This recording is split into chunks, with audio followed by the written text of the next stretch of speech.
बिस्मिल्लाहिर्रहमानिर्रहीम, अस्सलाम वालेकुम नाज़रीन, आप देख रहे हैं द लास्ट स्टार। मैं हूं यासिर रशीद।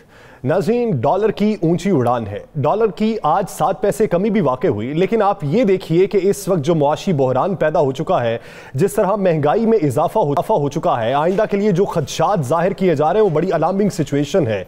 एक तरफ हमारे ज़र मुबादला भी बहुत ज़्यादा है, दूसरी तरफ हमारे रिजर्व भी बहुत ज़्यादा हैं। तो इस सब के बावजूद जब आपकी बरामदात भी अच्छी हों, तो इस सब के बावजूद महंगाई में इजाफा किन बुनियादों पे है? डॉलर की इतनी ऊंची उड़ान क्यों है? IMF से हमने जो लोन लिया है उसके मुताबिक state bank of Pakistan dollar की कीमत का तायुन नहीं करेगा, बल्कि वो तायुन मार्केट करेगी। तो करेंसी डीलर्स की कितनी चांदी हो चुकी है।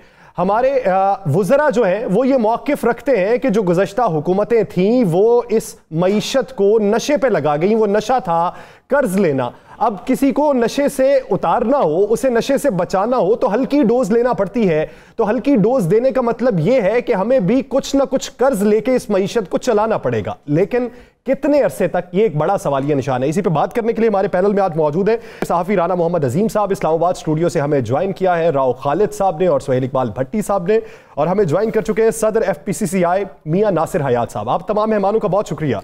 राना साहब, सबसे पहले आपकी जानिब आऊंगा।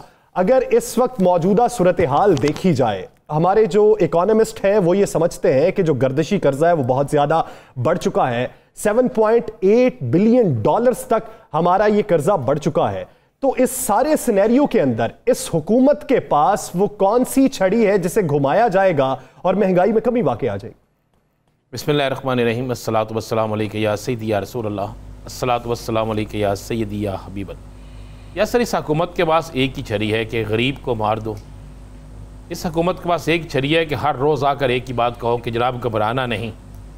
एक ही छड़ी है इस हुकूमत के पास कि रोज़ाना हमें यह दिलासा दें कि साहब का हुकूमत ने ये कर दिया था, हम हालात को बेहतर कर देंगे। अब आप गौर करें कि इस डॉलर के बढ़ने से डॉलर की कीमत रेट देखें ना कहाँ चला गया। रुपया हमारा कमज़ोर से कमज़ोर तर होता जा रहा है, और डॉलर की कीमत बढ़ने से इंपोर्ट महंगी हो जाती है, और जो चीज़ें इंपोर्ट की जाती हैं इनकी कीमतों में इजाफा हो गया है। आप देखें इसका असर किस पे पड़ेगा? बिजली, गैस, दालें, सब्ज़ी, पेट्रोल, इन चीज़ों की कीमतों पे असर पड़ेगा। और ये चीज़ें किसके लिए हैं? और अगर एक लैंडलॉर्ड हो, बड़ा रईस हो, शायद उसे ये इतना महसूस ना हो, लेकिन एक आम आदमी जिसने खानी दाल है, जिसके घर अगर 200 बिजली का यूनिट चल जाता है तो उसके लिए अजाब बन जाता है कि मैंने बिल कहाँ से देना है। अगर पेट्रोल की कीमत बढ़ती है तो ट्रांसपोर्ट के किराए बढ़ जाते हैं, तमाम चीज़ें बढ़ना शुरू हो जाती हैं, लेकिन और असर तो उस गरीब आदमी पे पा रहा है। और इस वक्त की जो सूरत हाल है, डॉलर की कीमत ने ना सिर्फ गरीब बल्कि बिजनेसमैन तबके को भी इंतहाई परेशान कर रखा है। हर तरफ शोर मचा हुआ है और हर शख्स ये सोचने के लिए मजबूर है कि आगे क्या होगा। और यहाँ तक अफवाहें तो यहाँ तक गर्दिश कर रही है कि ये डॉलर की कीमत आने वाले दिनों में मजीद ऊपर जाएगी, और इसकी वजह से मार्केट्स में क्या हो रहा है, कारोबार कहाँ तक रुक गया है, कारोबार की रेशो कहाँ तक चले गई है। गरीब आदमी तो गरीब आदमी, अब तो कारोबारी आदमी जो है, कारोबारी जो तबका है वो भी इस पर चीख रहा है। मैंने आज मुख्तलिफ लोगों से बात की, बड़े सीनियर्स लोगों से बात की, बड़े अहम लोगों से बात की, उन सब ने कहा कि भाई हमें हमारी समझ से बाहर है कि एक तरफ हुकूमत कह रही है डॉलर्स आए हैं, तो दूसरी तरफ डॉलर्स महंगा क्यों हो रहा है? जब डॉलर महंगा होना चाहिए था उस वक्त डॉलर महंगा नहीं हुआ, अब डॉलर महंगा हो रहा है। किसको फ़ायदा हो रहा है? चंद तबकात हैं, चंद लोग हैं जिनको फ़ायदा मिल रहा है। और हुकूमत की कुछ पॉलिसियाँ देखें, वज़ीर आज़म नो डाउट बड़े मैं समझता हूँ कि चाहते हैं पाकिस्तान के लिए, लेकिन चाहना ये होता है कि जनाब आप आम आदमी को रिलीफ दें, कारोबारी तबके को रिलीफ दें, अपने मुल्क की करेंसी जो है, अपना जो मुल्क का रुपया है, इसको मजबूत करें। पूरी दुनिया के अंदर ऐसा होता है, लेकिन पाकिस्तान में डॉलर की कीमत ऊपर जा रही है, रुपये की कीमत गिर रही है, जिससे इंपोर्टर जो है वो भी परेशान है, एक्सपोर्टर भी परेशान है, कारोबारी भी परेशान है, आदमी परेशान है, और आम शहरी भी परेशान है।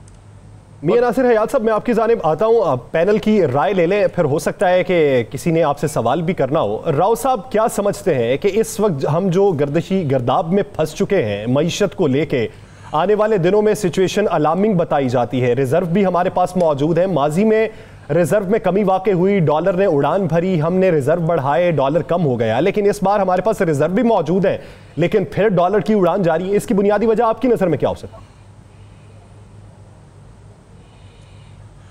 देखिए यासिर, ये कोई एक महीने का कह ले के फिनोमेना है। अभी आगे कब तक ये चलता है उस पर देखना पड़ेगा। जो मेरी बात भी हुई है और जो मेरी पर्सनल ऑब्जर्वेशन भी है, उसमें एक दो फैक्टर्स हैं। एक तो जो अफ़गानिस्तान और ईरान के साथ आपकी ट्रेड होती थी और बहुत ज़्यादा फ़्लो था, उसमें करेंसी का भी फ़्लो था, डॉलर्स का भी फ़्लो था ऑब्वियसली उसमें, तो उसकी वजह से एक महीने से वो एक आपका बैड पैच आया हुआ है, जिसकी वजह से थोड़ा सा उधर से प्रेशर आ रहा है। फिर इंपोर्ट्स थोड़ी सी बढ़ी हैं आपकी, उस वजह से भी एक प्रेशर आ रहा है। लेकिन सबसे इनकरेजिंग बात ये है कि ये वो जो पुराने ज़माने में या पुराने हुकूमतों में जो मैनिपुलेशन होती थी, जो मनी चेंजर्स और वो सारा मैनिपुलेट करते थे मार्केट को, इसहाक डार साहब अपने डॉलरों के लिए बयान देते थे। जब उन्होंने पीपल्स पार्टी गवर्नमेंट ज्वाइन की थी, वज़ीर ख़जाना, तो एक बयान दे के उन्होंने रातों रात अपने डॉलर डबल कर लिए थे। तो उस किस्म का कम अज़ कम अभी फिनोमेना नज़र नहीं आ रहा कि उस वजह से ये चीज़ें हो रही हों। डॉलर के ऊपर जो प्रेशर है बेसिकली वो मुख्तलिफ उसकी जो मैंने 2-3 रीज़न थी, इसके अलावा भी FPCCI के जो रिप्रेजेंटेटिव है वो बेहतर बता सकेंगे वो किस तरह से इन चीज़ों को देखते हैं। लेकिन ऑब्वियसली एक महंगाई का इम्पैक्ट अपनी जगह पे है, लेकिन डॉलर का जो इम्पैक्ट आता है ना, आम महंगाई जो हो रही है बिल्कुल हो रही है, उसमें आज भी 0.56 बढ़ी है पिछले एक हफ्ते में। तो लेकिन डॉलर का जो एक हमारा ज़हनी तौर पे आप कह लें कि जो एक प्रॉब्लम है कि डॉलर बढ़ता है तो किसी चीज़ का डॉलर से ताल्लुक़ हो ना हो, वो हर बंदा रेडी वाले से लेके तो बड़े जहाज़ बेचने वाले तक सब अपने रेट जो है ना वो 5-5 रुपये 10-10 रुपये ऊपर कर देते, चाहे डॉलर में 5 पैसे इजाफा हो। तो वो एक बुनियादी तौर पे उसका इम्पैक्ट बहुत आता है, उसको ना कभी टैकल करने की कोशिश की गई, ना कभी इसको देखा गया। वो प्रॉब्लम होगी, उससे महंगाई का जो तूफ़ान ऑलरेडी मौजूद है वो मज़ीद बढ़ेगा। और इस पर आप इम्पैक्ट देखें, मैं बस कंस्ट्रक्शन इंडस्ट्री पे इमरान खान साहब आज भी उन्होंने इफ्ताह किया है, बहुत ज़्यादा उनका होता है, उस पर बात भी करते हैं, सारा कुछ करते हैं। कोई इनपुट कास्ट नहीं बढ़ी।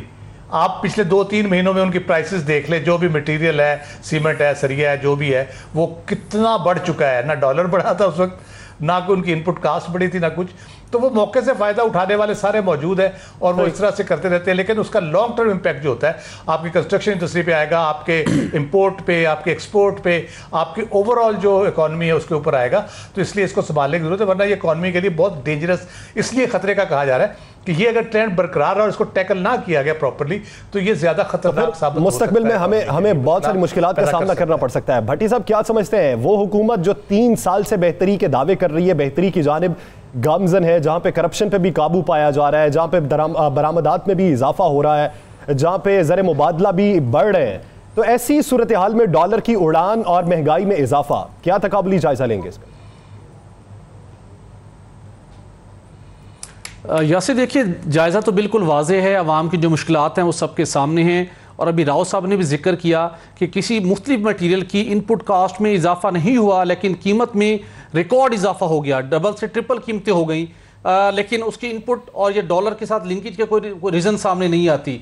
मामला ये है कि पाकिस्तान तहरीक इंसाफ की हुकूमत ने एक बहुत सॉलिड एक अपना एक मौक़िफ़ था वो अवाम के सामने रखा कि माजी की हुकूमत ने मसनूई तरीके से डॉलर की कदर को मुंजमद किए रखा, जिसकी वजह से उसके बाद डॉलर बढ़ा और हमने उस प्रैक्टिस को अडॉप्ट नहीं किया। और जो माजी की हुकूमत स्टेट बैंक के ज़रिए से इंटरवीन करती थी, भले वो मसनूई तौर पर उसको मुंजमद रखते थे, लेकिन मौजूदा हुकूमत ने स्टेट बैंक को मज़ीद एम्पावर भी किया। और जब डॉलर की कीमत में इजाफा ये नीचे आता है तो मार्केट फोर्सेस उसको डिटरमाइन कर रही होती है, गवर्नमेंट या स्टेट बैंक उसके अंदर इंटरवीन नहीं करता। अब जब state bank of Pakistan intervene नहीं कर रहा, फेडरल गवर्नमेंट इंटरवीन नहीं कर रही, ज़र मुबादला के ज़खायर में इजाफा होना शुरू हुआ, उसके बावजूद उसकी जो कदर है डॉलर की वो बढ़ रही है। मामला ये है कि आपको याद होगा पिछले 8-10 माह के दौरान हम मुसलसल ट्वीट्स किया करते थे, करंट अकाउंट खसारा कम हो गया।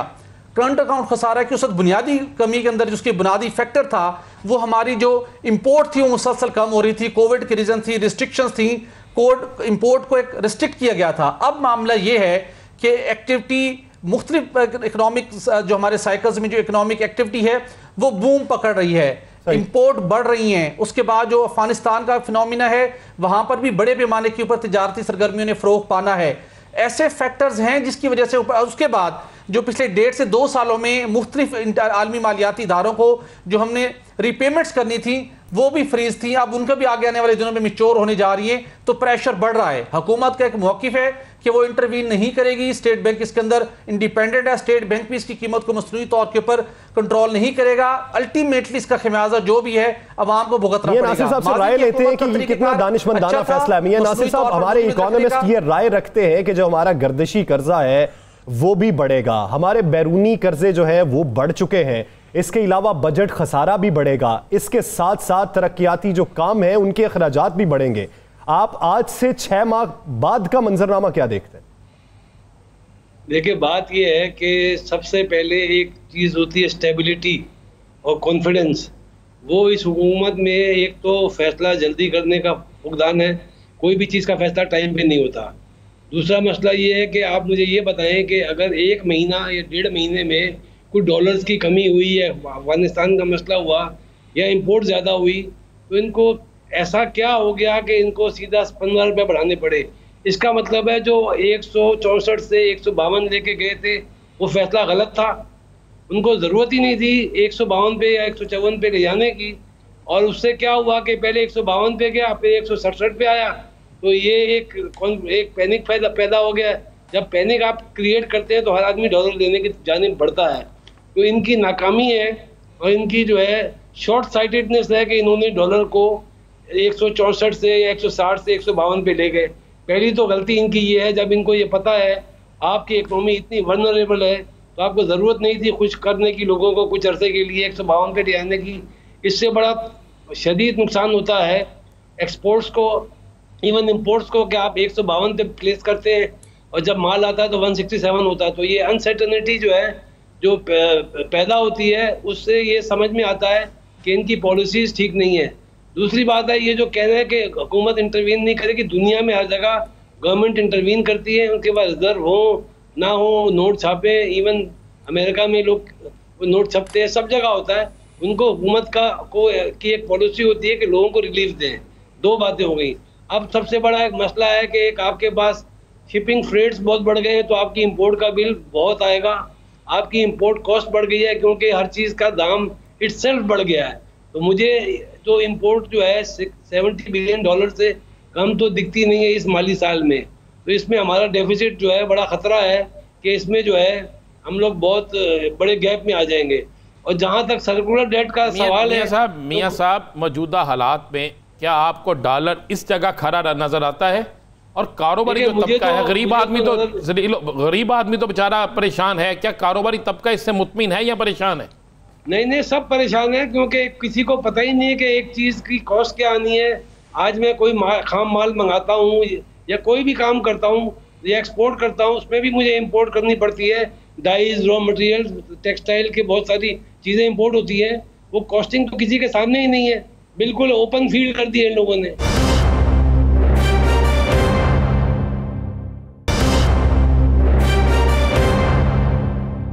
मेरा वही सवाल है, क्या डॉलर यहाँ पे खड़ा रहेगा या इसकी कीमत ऊपर जाएगी?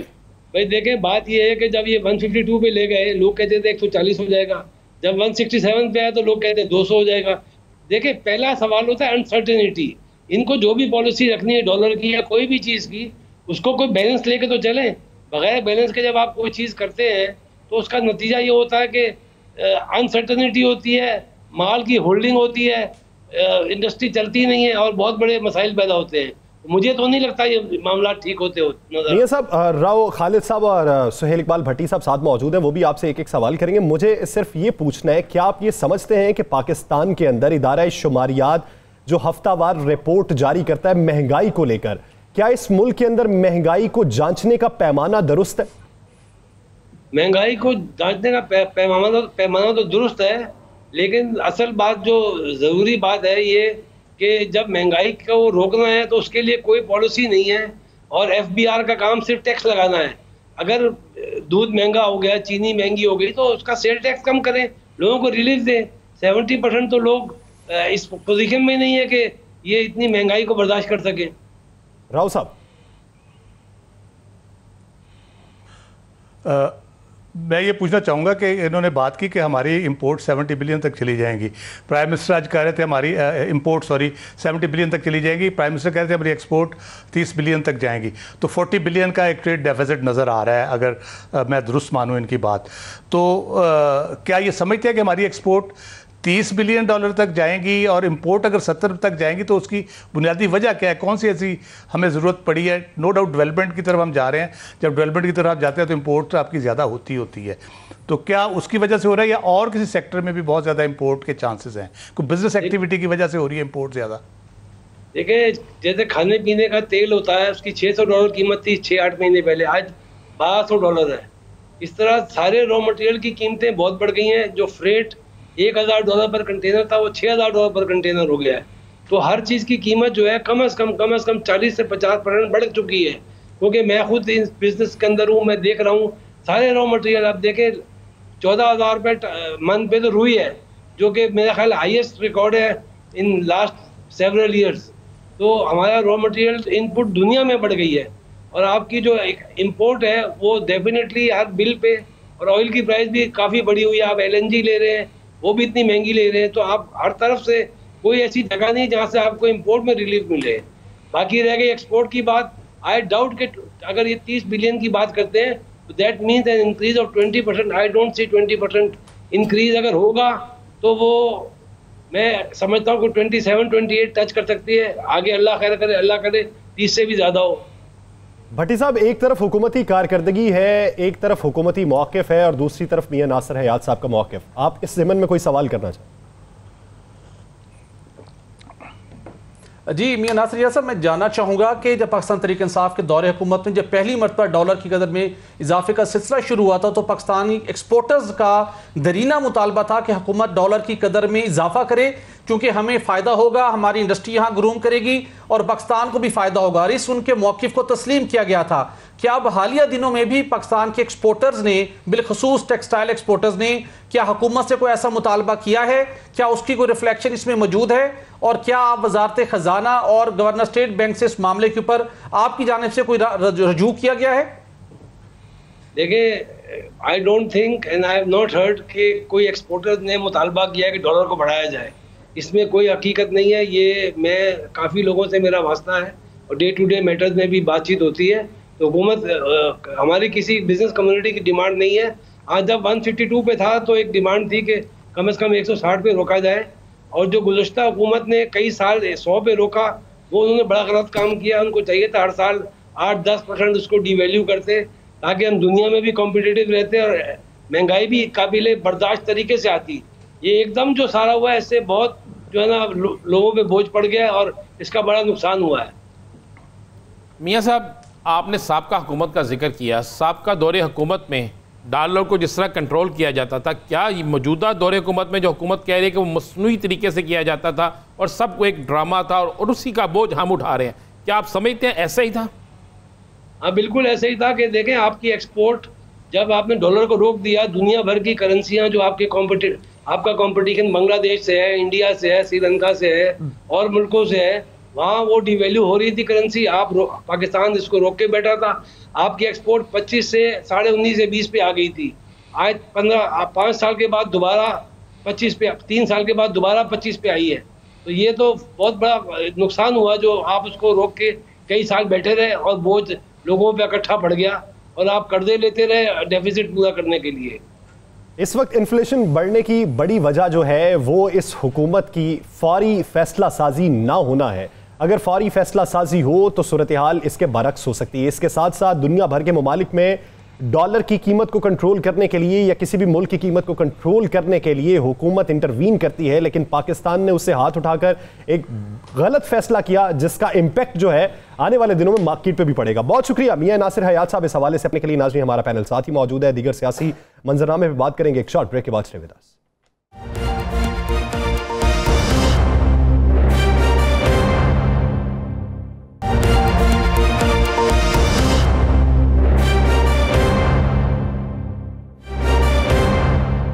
Welcome back. नाज़रीन, अफगान हुकूमत की बात करेंगे। उसकी तश्कील जो है वो डिले पे क्यों चली गई, एक हफ्ते के लिए मजीद ताख़ीर का शिकार हो चुकी है। ज़बीउल्लाह मुजाहिद जो तर्जुमान है तालिबान के, उन्होंने गैर मुल्की मीडिया से बातचीत करते हुए कहा कि बहुत सी चीज़ें अभी हैं जिस पे अभी डिस्कस होना बाकी है। उसकी तश्कील के बाद फिर हम बाकायदा तौर पे ऐलान करेंगे। कंधार के अंदर ही मौजूद रहेंगे मुल्ला हिबतुल्लाह अखुंज़ादा, जबकि मुल्ला अब्दुल गनी बरादर काबुल में सब जो सदारती निज़ाम है उसको संभालेंगे।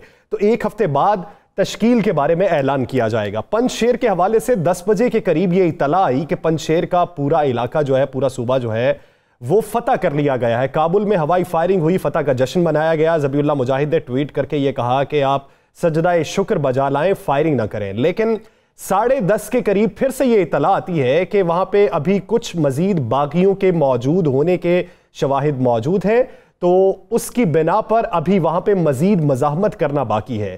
पहले इतला ये थी कि अमरुल्लाह सालेह जो थे वो भी वहां से भाग गए, लेकिन अमरुल्लाह सालेह ने इंडियन टीवी को इंटरव्यू देते हुए ये कहा कि मैं अभी पंजशेर में ही मौजूद हूं। तो ये सूरत हाल किस कदर गंभीर होगी, पुरअमन सूरत हाल कब बनेगी, इसी पे बात करेंगे। हमें कराची से कर चुके हैं सईद खावर साहब। बहुत शुक्रिया सईद खावर साहब आपके वक्त का। राना साहब, मौजूदा सूरत हाल, एक तरफ पहले ऐलान होना कि फतह हो गया, दूसरी तरफ फिर से अभी मुबहम सी इत्तलात का आना, पंजशेर का मामला हल क्यों नहीं हो रहा? कुछ अरसा पहले तो पुरअमन हो रहा था, लेकिन अब फिर से इंतशार क्यों? देखिए यार सर, इंतशार इसलिए कि वहाँ पे कुछ ऐसी फोर्सेस मौजूद हैं जो पूरे अफ़गानिस्तान के अंदर अमन को तबाह करने के लिए बहुत अरसे से काम कर रही थी। पहले उन्हें सपोर्ट हासिल थी अफ़गान हुकूमत की, और वहाँ पर बैठ कर वो पाकिस्तान के अंदर दहशतगर्दी करते थे। अब वहाँ पर उन्हें इतनी सहूलतें मिलती थी, उनके पास इतनी वहाँ पर सहूलतें मौजूद थी कि पूरे अफ़गानिस्तान के अंदर वो जहाँ जो चाहते थे करते थे। तालिबान के ख़िलाफ़ वो काम कर रहे थे, वहाँ पाकिस्तान के ख़िलाफ़ वो काम कर रहे थे, हर उस कुव्वत के ख़िलाफ़ वो काम कर रहे थे जो अफ़गानिस्तान के अंदर अमन चाहती थी।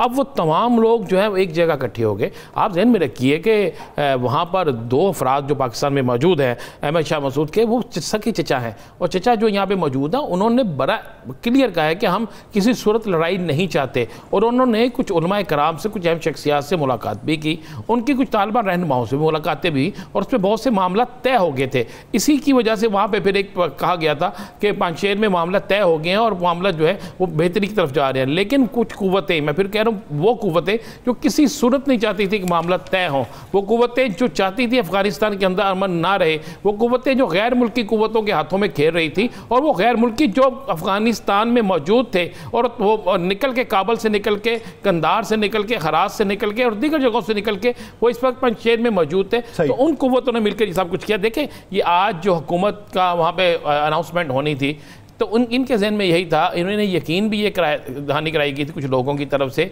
जो मुज़ाकरात कर रहे थे, और कुछ इनका ये भी था कि हर सूरत में ये कंट्रोल हासिल कर लेंगे। लेकिन अब ये किसी सूरत में भी ये नहीं चाहते, जो मुल्ला हिबतुल्लाह साहब जो हैं, उनका किसी सूरत में भी ये नहीं है कि जब तक हम ऐसी हुकूमत अनाउंस कर दें कि जिसमें से पता चले कि किसी एक जगह पर हमारे खिलाफ बगावत है। आप जहन में रखिएगा, ज़रा आप थोड़ा सा देखें ना, तो ताजिक जो हैं वो बहुत बड़ा एक हिस्सा, ताजिक जो हैं वो इस वक्त पंजशेर में है, और ये ताजिकों का एक ग्रुप जो है वो हुकूमत के साथ राब्तों में है, एक ग्रुप जो है वो दूसरी तरफ मौजूद है। तो ये चाहते हैं कि सबको साथ लेकर चले और उसके बाद किया जाए। जहां तक आपने बात की है अमरुल्लाह सालेह की, बिल्कुल भारतीय टीवी पे इंटरव्यू चला है, लेकिन वो इंटरव्यू जो है अमरुल्लाह सालेह वही जो बात कहेगा भारतीय टीवी से बहुत उठाएगा, वो अफगानिस्तान का काम और भारत का ज्यादा मुलाजिम है, भारत की इंटरव्यू दिया ज्यादा उनकी है। अब जिस जगह पे वो इंटरव्यू का हवाला दे रहा है कि मैं जिस जगह पे मौजूद हूं, इससे चंद दिन पहले एक वीडियो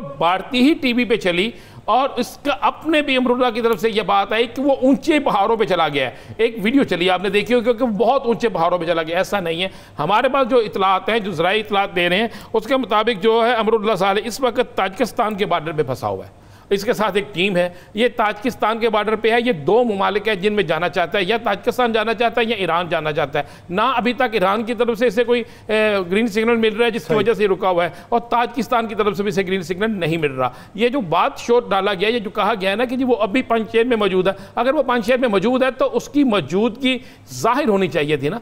अभी तक वहाँ पर जितनी फतेह हासिल कर ली गई हैं, कुछ इलाका है जो रह गया है, अगर उस इलाके में मौजूद है तो फिर इसका बचना मुमकिन है ही नहीं। और कभी भी कोई शख्स जो है, जब पता हो कि फलां जगह जंग लगी हुई है यासर, और एक इंटेलिजेंस हेड हो और वो कहे जहां जंग लगी हुई है मैं वहीं पर मौजूद हूं, तो इससे बड़ा झूठ और इससे बड़ी कोई मैं बात हो ही नहीं सकती। राव साहब क्या समझते हैं? आखिर में सिर्फ एक बात मैं कह दूं, हो सकता है 11 सितंबर जो है, 11 सितंबर के दिन तक ये अनाउंसमेंट हो जाए, 11 सितंबर के दिन कोई बड़ी अहमियत दी जा रही है। राव साहब क्या समझते हैं, पंजशेर इस वक्त गले की हड्डी क्यों बना हुआ?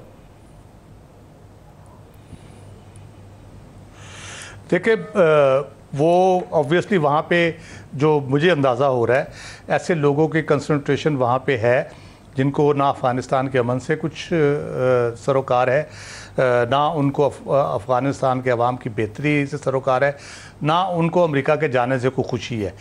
क्योंकि जो ओवरऑल हम अफ़गानिस्तान में देख रहे हैं इस वक्त सूरत हाल, बड़े बड़े तगड़े लोग जो हैं वो सारे लोग मिल के बैठ गए हैं, करज़ई हों, अब्दुल्ला हों, बाकी जगहों के गवर्नर हों या बड़े उनके जो कबीलों के सरदार हैं या कबीले हैं, अगर वो सारे मिल के बैठ गए हैं तो रियलाइजेशन है उनमें कि इस वक्त ये एक मौका है, इसको हमें ज़ाया नहीं करना चाहिए।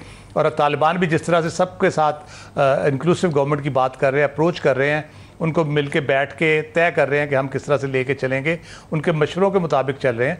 तो यहाँ पे कोई एलिमेंट ऐसा है जो वहाँ पे अमन नहीं चाहता, ये तो एक बुनियादी तौर पे बिल्कुल क्लियर बात है। मैं इसको थोड़ा सा एक माजी हमारे यहाँ एक लाल मस्जिद का इंसिडेंट हुआ था जिसमें बहुत से मुज़ाकरात हुए। चौधरी शुजात साहब जाते थे, एक टीवी के एंकर भी उसमें उन्होंने रोल प्ले किया सालसी का, और बहुत सी होता था कि मामला तय पा गए, फिर अचानक गड़बड़ शुरू हो जाती थी।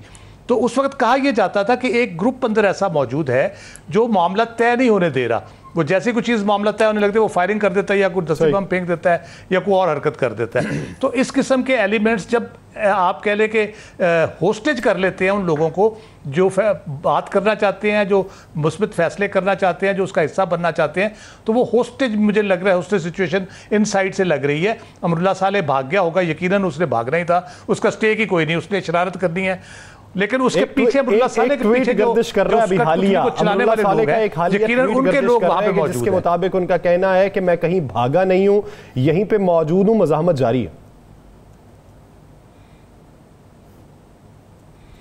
वो देखिए जो मर्जी कहता रहे, उसने भागना है क्योंकि उसका अफगानिस्तान के अंदर कोई स्टेक नहीं है। मेरे इतला के मुताबिक उसकी फैमिली भी वहां नहीं रहती, वो शायद बाहर कहीं सेटल है। तो राव साहब ये ऐसा भी तो हो सकता है ना, ये ऐसा भी तो हो सकता है ना, एक अरसे तक ज़बीउल्लाह मुजाहिद साहब जो है वो कैदोबंद की सऊबतें बर्दाश्त कर रहे थे, लेकिन उनका ट्विटर हैंडल कोई और चला रहा था। अमेरिका को तो ये भी ना पता चल सका कि ये ज़बीउल्लाह मुजाहिद है। तो ये भी तो हो सकता है ना कि अमरुल्लाह सालेह का इस वक्त ट्विटर कोई और चला रहा हो।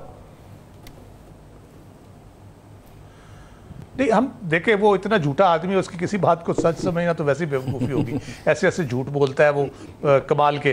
तो अब भी वो झूठ ही बोल रहा होगा या उसके बिहाफ पे कुछ झूठ बोल रहा होगा। लेकिन जो मैं बुनियादी बात कर रहा हूँ, जो बंदे वहाँ पे जैसे राना साहब ने कहा पाकिस्तान के अंदर मौजूद है नॉर्दर्न अलायंस के लोग, जो अहमद शाह मसूद के कज़न्स हैं वो बात कर रहे हैं, उनके भाई एक बात कर रहे हैं। तो जो कौन लोग हैं वहाँ पे मौजूद जो उस मामले को तय नहीं होने दे रहे, इसका मतलब है वो होस्टेज हैं इस वक्त। और जो वहाँ पे एलिमेंट मौजूद है उसका अफगानिस्तान से कोई ताल्लुक नहीं है, बैरूनी फोर्स उसको यकीनन कोई ना कोई हैंडल कर रही है ताकि ये मामला ख़राब हो किसी तरीके। वही ताकतें जिन्होंने पसपाई का रास्ता इख्तियार किया, अब वो हजीमत को ख़त्म करने के लिए ऐसे अनासर को तकवीयत बख्श रही हैं कि जो शर पसंदी को हवा दे सकें। खबर साहब क्या समझते हैं आने वाले दिनों में मुआशी तौर पे अफगानिस्तान को जो चैलेंजेस का सामना है, और जिस तरह ज़बीउल्लाह मुजाहिद बैरून ममालिक को ये पैगाम पहुंचा रहे हैं कि आप सरमायाकारी करें, पुरअमन तरीके से आगे बढ़ेंगे, मुस्तकबिल क्या देख रहे हैं? बात यह है कि पंज शेयर जो है इस वक्त अफगानिस्तान में शिकस्त खुर्दा नासिर का ट्रांजिट पॉइंट बन गया। जितने लोगों ने अफगानिस्तान पूरे अफगानिस्तान से पसपा हुए हैं और अपने वो बैठ कर जख्म चाट रहे हैं वहाँ पर पंच है। अहमद मसूद आ जाएंगे, वो आ गए थे, तालिबान की बात कर रहे थे, उनके साथ मामला भी चल रहे थे, लेकिन ये आखिरी कोशिश है जो भी इस इंकलाब को इसके सम्राट से महरूम करने की साजिश थी। तो मैं समझता हूँ कि आने वाले दिनों में यकीनन तालिबान को एक बहुत ही आजमाइश दरपेश है कि उन्होंने तमाम कम्युनिटीज को, तमाम लोगों को, जितने स्टेक होल्डर्स रहे हैं तालिबान के साथ मिलकर इतनी तवील जंग लड़ी है और आलमी ताकतों के साथ लड़ी है, वो सब इसके सम्राट से फैज़याब होना चाहेंगे।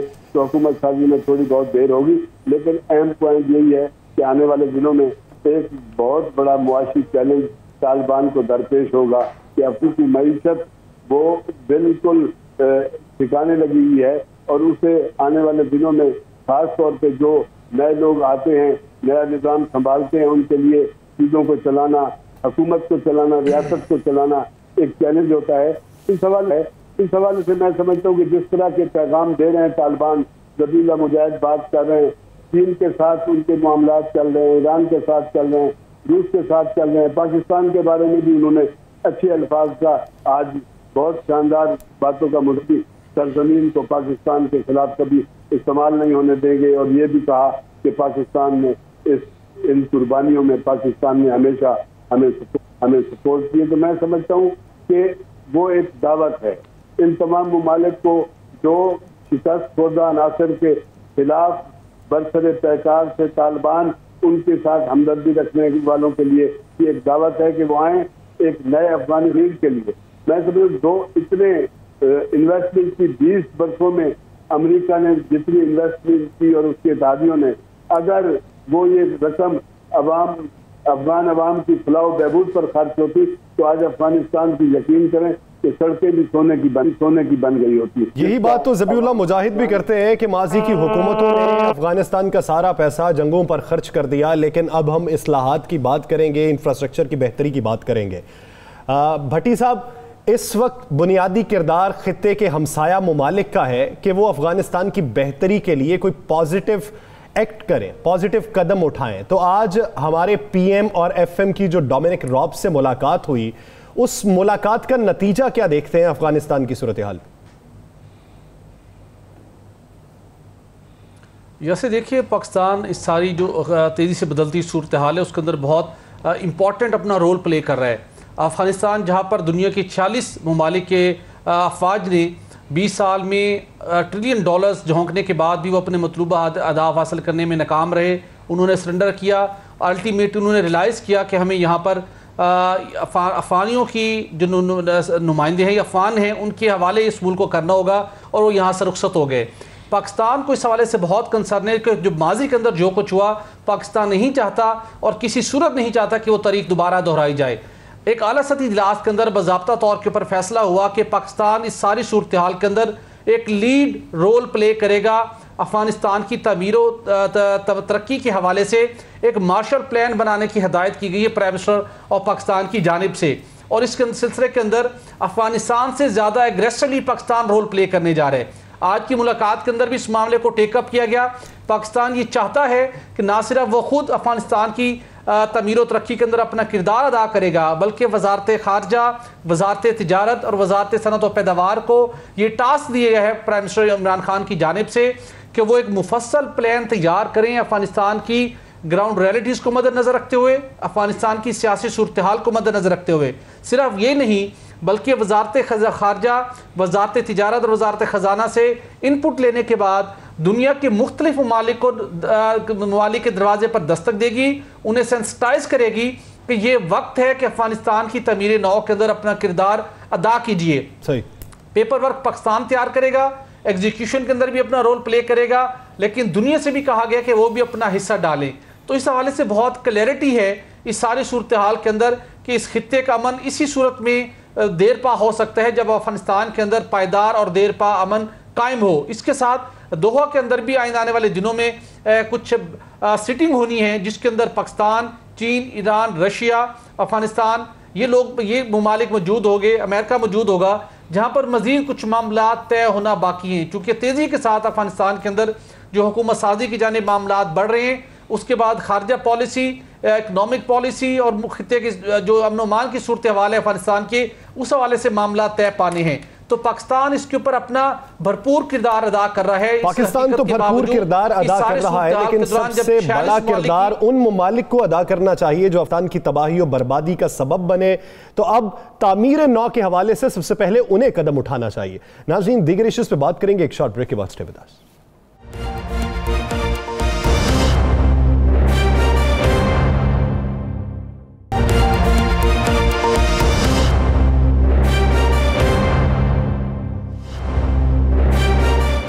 Welcome back.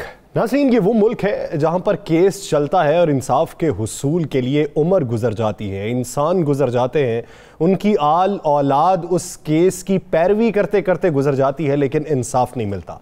2017 में तनाज़ात के मुतबादिल हल के लिए एक कानून को मंजूर किया गया था, लेकिन रूल्स ना बन सके। रूल्स ना बनने के बाद वो कानून अमली शक्ल इख्तियार नहीं कर सका।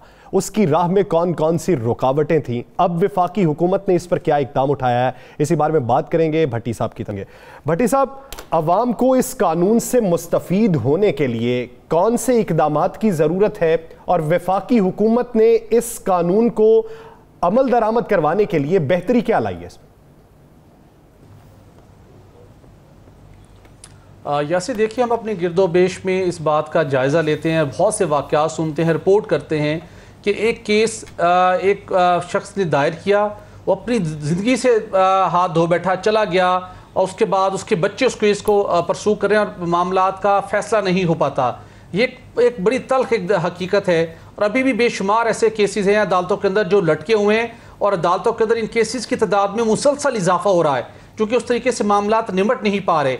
रिसेंटली जो रूल ऑफ लॉ इंडेक्स आया है, उसकी रिपोर्ट के मुताबिक पाकिस्तान में बुनियादी हकूक़ के तहफ़्फ़ुज़ और दीगर हवालों से जो मामलात हैं, जो पाकिस्तान की पोजीशन है बहुत नीचे है, जो कि बड़ी अलार्मिंग सिचुएशन है। अगर हम सुप्रीम कोर्ट ऑफ पाकिस्तान और हाई कोर्ट्स की बात करते हैं तो वहाँ पर तकरीबन 17 लाख केस पेंडिंग है। अगर सिविल कोर्ट्स की बात करते हैं तो वहाँ पर 15 लाख से ज़्यादा केसेस पेंडिंग है, और इन केसेस की तादाद में मुसलसल इजाफा हो रहा है। दुनिया भर के अंदर मुख्तलिफ मॉडल पर काम किया गया, जहाँ कहीं भी ऐसी सिचुएशन आई, और बिलखसूस साउथ एशिया के अंदर कि अल्टरनेटिव डिस्प्यूट रेजोल्यूशन के जरिए से भी मामलात को हल किया जा सकता है, जिससे अल्टीमेटली अदालतों पर जो केसेस का दबाव है वो भी कम होगा, लोगों को सस्ता इंसाफ और इंतहाई कम तरीन वक्त में तेज़ रफ्तार तेज़ तरीन इंसाफ भी मुयसर होगा। बहुत से मुकदमात हैं जिन्हें बेशुमार लोग अदालतों में भी वो नहीं जा पाते, जिनके पास वकील करने के पैसे नहीं हैं, वो कैसे इंसाफ हासिल करें, उसका भी कोई ऑप्शन नहीं है। उसके लिए भी ये एक बड़ा अच्छा एक कानून था। इंटरनेशनल प्रैक्टिस को मद्देनजर रखते हुए वफाकी हुकूमत ने 2017 में इस एक्ट को मंजूर तो जरूर किया, लेकिन इसके रूल्स न बन पाए और इम्प्लीमेंट ना हो सका। लेकिन अल्टीमेटली पंजाब हुकूमत ने इसके अंदर इस मामले को लीड किया। 2019 में अल्टरनेटिव डिस्प्यूट रेजोल्यूशन एक्ट बाज़ाब्ता मंजूर हुआ, इम्प्लीमेंटेशन स्टार्ट हुई, और 36 इजलास के अंदर बाज़ाब्ता तौर के ऊपर हाईली ट्रेंड जजिस को ये काम सौंपा गया। ये बहुत मामला क्या है, अल्टरनेटिव डिस्प्यूट रेजोल्यूशन का जो एक सेटअप बना होता है, वहां पर भी ट्रेंड जज मौजूद होता है, और अदालत के जरिए से ही किसी मामलात को दोनों फ्रीकैन वो चाहते हैं कि हम जल्द अज जल्द अपने इस तनाज़े को हल कर लें, और इसको लिंगर ऑन नहीं करना चाहते तो मामला इस अल्टरनेटिव डिस्प्यूट रेजोल्यूशन बेंच को भेज दिया जाता है। वो दोनों को सुनता है, शॉर्टेस्ट टाइम के अंदर फैसला दिया जाता है। जो हमें पंजाब हुकूमत के जो हमें कुछ अदादुशुमार मिले, 209 केसेस अब तक वहां पर आए, 141 के कामयाब तरीके से फैसला किया जा चुका है, 29 में नाकामी हुई, और 14 केसेस ऐसे हैं जो ड्रॉप हुए लोगों की फ्रीकैन की अदम हाजिरी की वजह से। मामला ये है कि आपने जिरगे के अंदर जाते हैं, बेहतर तरीके से लोगों को इंसाफ नहीं मिल पाता, और वो लोग जो अफोर्ड कर सकते हैं वकला की खिदमात हासिल करते हैं, अदालतों में जाते हैं, सालों इंतजार करना पड़ता है। तो अवामुन नास के लिए अब वफाकी हुकूमत की सतह के ऊपर भी रूल्स बन चुके हैं, बेंच बनने जा रहे हैं, पंजाब के अंदर इसको इंप्लीमेंट किया जा चुका है। कुछ रुकावटें हैं जिनको दूर करने की जरूरत है। उम्मीद कर लेते हैं कि वो कुछ रुकावटें जल्द ही दूर हो जाएंगी और आवाम को फौरी और सस्ता इंसाफ मुहैया हो सकेगा। नाजरीन, आगे बढ़ेंगे, सूबा सिंध में कंटोनमेंट बोर्ड के इंतखाबात पे बात करेंगे। 12 सितंबर को वो शेड्यूल है, तो जो इंतखाबात होंगे उसमें अभी तक जो मार्का आराई दिखाई दे रही है, उसमें हुक्मरान जमात पाकिस्तान पीपल्स पार्टी उसने अपने जो उम्मीदवार मैदान में उतारे हैं उनकी तादाद 15 है। जमात इस्लामी ने सबसे ज़्यादा उम्मीदवार उतारे हैं जिनकी तादाद 26 है। पाकिस्तान तहरीक इंसाफ ने 23 उतारे हैं, पाकिस्तान मुस्लिम लीग नून ने 14 उतारे हैं।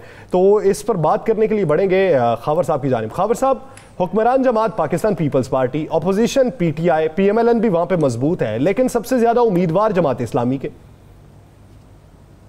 जैसे जमात इस्लामी का मसला ये है कि जमात इस्लामी शहरी जमात रही है, और एक ज़माने में कराची और सिंध के जो शहरी इलाके हैं वहाँ पर ये डोमिनेट करती रही है।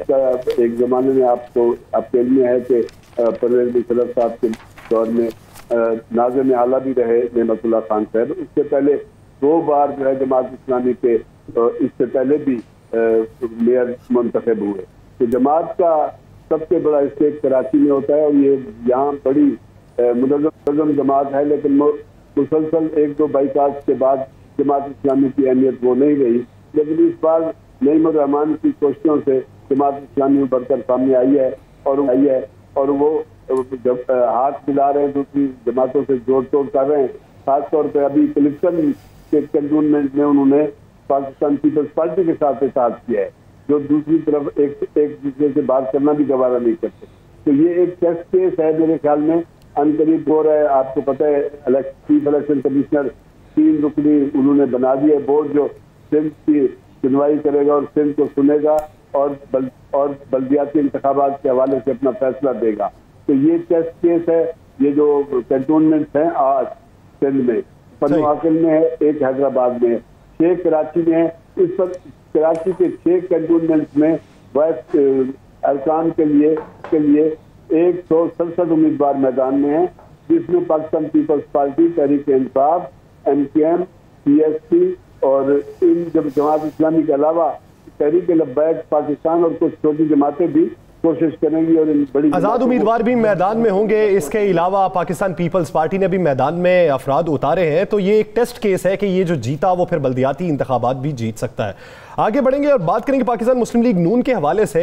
अपोजिशन लीडर कौमी असम्बली मियां मोहम्मद शहबाज शरीफ साहब ने मलिक अहमद खान साहब को अपना तर्जुमान नामजद कर दिया है।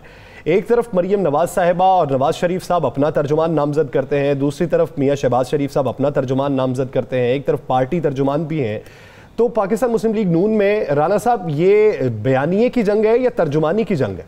देखें, ये बयानिए की जंग भी है, तर्जुमानी की जंग है। बड़ी मज़े वाली बात है कि मुस्लिम लीग नून की तर्जमान मरियम औरंगज़ेब, मुस्लिम लीग नून की तर्जमानी कर रहे हैं अताउल्लाह तारर, मुस्लिम लीग नून की तर्जमानी कर रहे हैं परवेज़ रशीद, मुस्लिम लीग नून की तर्जमानी कर रहे हैं दानियाल अजीज़, मुस्लिम लीग नून की तर्जमानी करते हैं तलाल चौधरी, खुरम दस्तगीर, ये सारे होते हैं।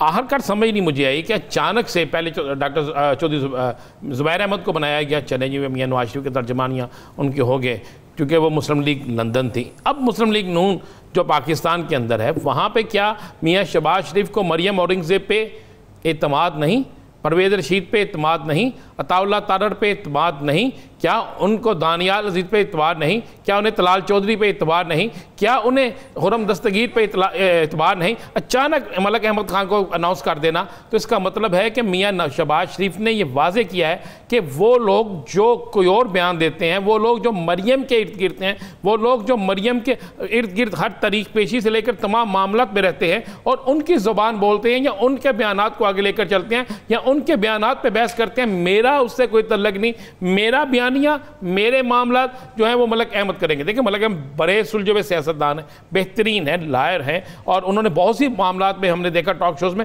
जो गलत होता है उस पर उन्होंने कहा जी बिल्कुल ये गलत भी है।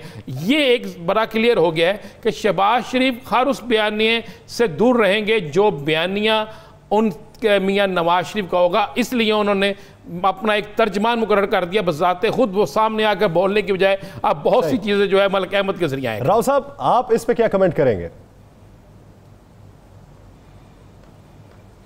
देखिए, ये तो बिल्कुल उन्होंने अपना आपको डिस्टेंस किया उस सारी चीज़ों से, ये बिल्कुल सही कह रहे राना साहब। मलिक अहमद ख़ान का इंतखाब जो है इट्सेल्फ एविडेंट है। मरियम औरंगज़ेब जिस ज़बान में गुफ्तगू करती हैं, या उज़मा बुखारी होगी, या तलाल चौधरी साहब का नाम लिया, दानियाल अजीज़ हैं, और बाकी लोग जिस तरह से बात करते हैं और जिस तरह से मलिक अहमद ख़ान साहब बात करते हैं, ये इट्सेल्फ शो करता है कि ये जो वो मुफाहमत और मज़ामत का जो फ़र्क है वो आपको नज़र आ रहा है इसमें। तो और दूसरी बात है, ज़ुबैर साहब तो तर्जमान है नवाज शरीफ के और मरियम के, शहबाज शरीफ साहब पार्टी सदर, तो इसका मतलब मुस्लिम लीग के अब असल तर्जुमान तो मलिक अहमद खान साहब होंगे, ना कि कोई और होगा। और अब देखते हैं कि इनके दरमियान क्या देखना है कि आने वाले दिनों में सियासी कौन सी हलचल पैदा होती है पाकिस्तान मुस्लिम लीग में। बहुत तमाम मेहमानान गिरामी के नाज़रीन, दिलास्टार से मुझे दीजिए इजाज़त, अल्लाह ने के बाद।